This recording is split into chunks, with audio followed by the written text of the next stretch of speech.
نبی اکرم صلی اللہ علیہ وآلہ وسلم نے فرمایا، موت کو کثرت سے یاد کیا کرو کیونکہ وہ گناہوں کو زائل کرتی ہے اور دنیا سے بے رغبتی پیدا کرتی ہے۔ سیدنا حسن بصری رحمۃ اللہ علیہ فرماتے ہیں، جس نے موت کی یاد دل میں بسا لی تو دنیا کی ساری مصیبتیں اس پر آسان ہو جائیں گی۔ ایک خاتون نے ام المومنین حضرت عائشہ صدیقہ رضی اللہ تعالی عنہا کی بارگاہ میں دل کی سختی کی شکایت کی تو آپ نے فرمایا، موت کو کثرت سے یاد کرو، تمہارا دل نرم ہو جائے گا۔ پیارے دوستو، موت کے بعد روح کیسے پکارتی ہے، میت کو سب سے زیادہ درد کب ہوتا ہے، مرنے کے بعد کا منظر کیسا ہوتا ہے، جانی اس ویڈیو میں۔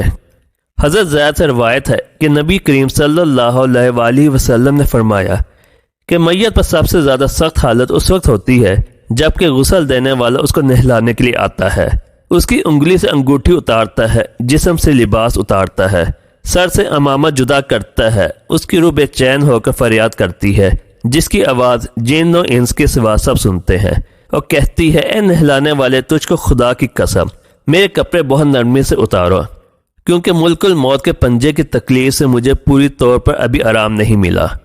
پھر جب اس کو تختے پر لٹا کے اس پہ پانی ڈالا جاتا ہے تو روح چلاتی ہے، اے نہلانے والے، خدا کے واسطے میرے جسم کو قوت سے ہاتھ نہ لگا، کیونکہ وہ جان کنی کی سختی سے زخمی اور چور چور ہو رہا ہے۔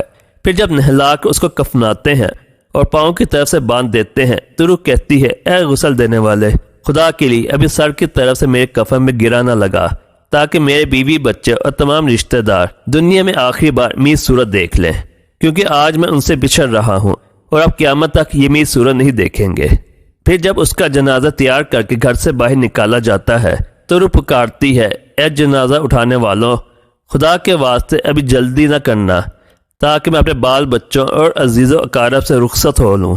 اے جنازہ اٹھانے والوں، میں اپنی اولاد کو آج یتیم اور بیوی کو بیوہ چھوڑے جاتا ہوں، خدا کے لیے میرے بعد ان کو تکلیف نہ دینا، میں اپنا گھر اور مال و اسباب دوسروں کے لیے چھوڑے جاتا ہوں، اب یہاں کبھی واپس نہ آؤں گا اور قیامت تک کسی کی صورت نہ دیکھوں گا۔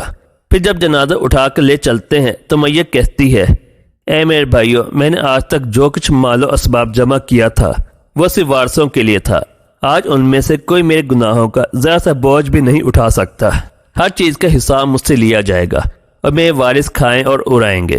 پھر جب نماز جنازہ کے بعد دفن سے پہلے کچھ لوگ اپنے اپنے گھر جانے لگتے ہیں تو میں یہ کہتی ہے، اے میرے بھائیو، خدا کے واسطے ابھی سے ایسا ظلم نہ کرو، مرنے والا تم سے مانوس تھا اور تم دفن سے پہلے لوٹے جاتے ہو۔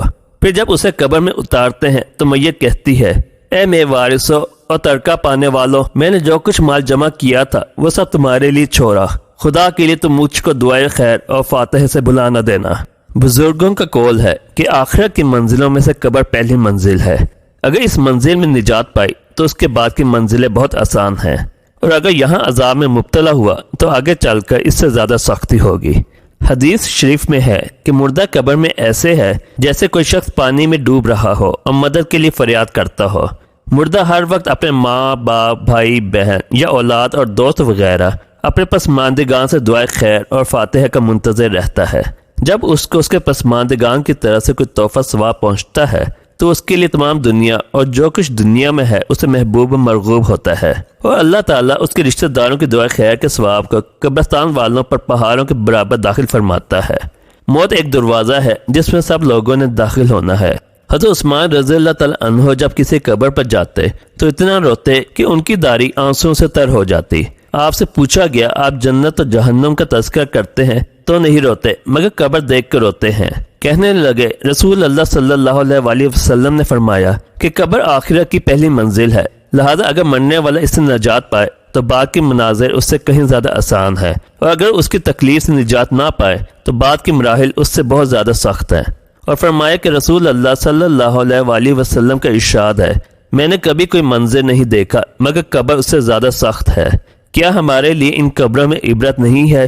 دیکھیے، مالدار، فقیر، طاقتور اور کمزور دنیا میں لوٹنے کی خواہش رکھتے ہیں، مال جمع کرنے اور محل بنانے کے لیے نہیں، بلکہ اس لیے کہ کاش ہمیں ایک نماز پڑھنے کی مہلت مل جائے، کاش ہمیں ایک دفعہ سبحان اللہ کہنے کی فرصت دے دی جائے، لیکن اب ناممکن ہے۔